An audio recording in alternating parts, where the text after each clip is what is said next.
ចាសូមជម្រាបសួរនិងសូមស្វាគមន៍មកកាន់ Channel ចំណេះដឹងសម្រាប់សុខភាពនៅថ្ងៃនេះចាថ្ងៃនេះ Channel យើងខ្ញុំនឹងធ្វើការណែនាំជូនអ្នកទាំងអស់គ្នាតាក់ទងជាមួយនឹងគុណសម្បត្តិយ៉ាងច្រើននៃការទទួលទាននៅជីនាងវងដោយដែលអ្នកទាំងអស់គ្នាបានជ្រាបស្រាប់ហើយថាជីនាងវងគឺជាប្រភេទជីមួយយ៉ាងដែលសម្បូរនៅក្នុងប្រទេសកម្ពុជារបស់យើងហើយជាពិសេសយើងតែងតែបន្ថែមរសជាតិទៅក្នុងម្ហូបអាហាររបស់យើងដូចជាការស្ងោរជ្រក់ឬក៏ប្រហើរដែលយើងតែងតែបង់ជីនាងវងដើម្បីធ្វើឲ្យសម្លរបស់យើងកាន់តែមានឱជារសក៏ដូចជាឈ្ងុយជាងមុនបន្ថែមពីលើនេះប្រហែលជាអ្នកទាំងអស់គ្នាមិនតបានជ្រាបថាតើជីនាងវងផ្ដល់នូវគុណសម្បត្តិអ្វីខ្លះមកដល់សុខភាពរបស់យើងនោះទេជាក់ស្ដែងជីនាងវងគឺអាចជួយបង្កើននូវការចងចាំដែលធ្វើឲ្យអារម្មណ៍របស់យើងមូលនិងបានល្អជាងមុនហើយជួយកែសម្រួលរដូវឲ្យមកទៀងទាត់ចំពោះស្ត្រីជាពិសេសក៏អាចជួយបំបត្តិនូវអាការៈឈឺពោះនៅពេលដែលយើងមករដូវម្ដងទៀតផងជីនាងវងក៏អាចជួយឲ្យយើងមានអារម្មណ៍ស្ងប់អារម្មណ៍ស្រួលបន្ធូរនូវសម្ពាធអារម្មណ៍ហើយធ្វើឲ្យយើងគេងលក់បានស្កប់ស្កល់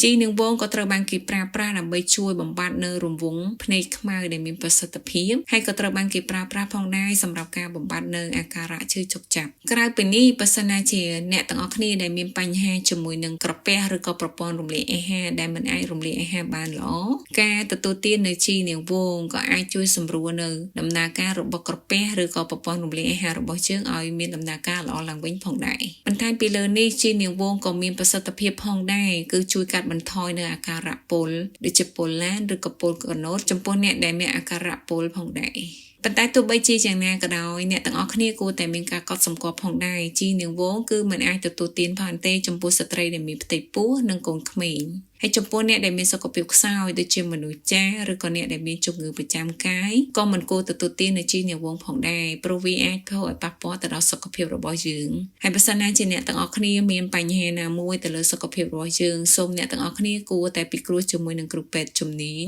ដើម្បីពិគ្រោះទៅលើបញ្ហាសុខភាពជាក់ស្ដែងចា៎ហើយសម្រាប់អត្ថបទនេះផងដែរ Channel យើងខ្ញុំដកស្រង់ចេញពីគេហទំព័រក្នុងស្រុកថ្មីចាសសូមអរគុណអ្នកទាំងអស់គ្នាដែលតែងតែតាមដានក៏ដូចជាគាំទ្រនៅ Channel ចំណេះដឹងសម្រាប់សុខភាពជាថ្មីម្ដងទៀតនាងខ្ញុំសូមអភ័យទោសផងដែររាល់ពាក្យពេចន៍មិនច្បាស់ក៏ដូចជាកំហុសដែលអាចកើតឡើងដែលអចេតនានៅត្រង់ចំណុចណាមួយចាសសូមអរគុណ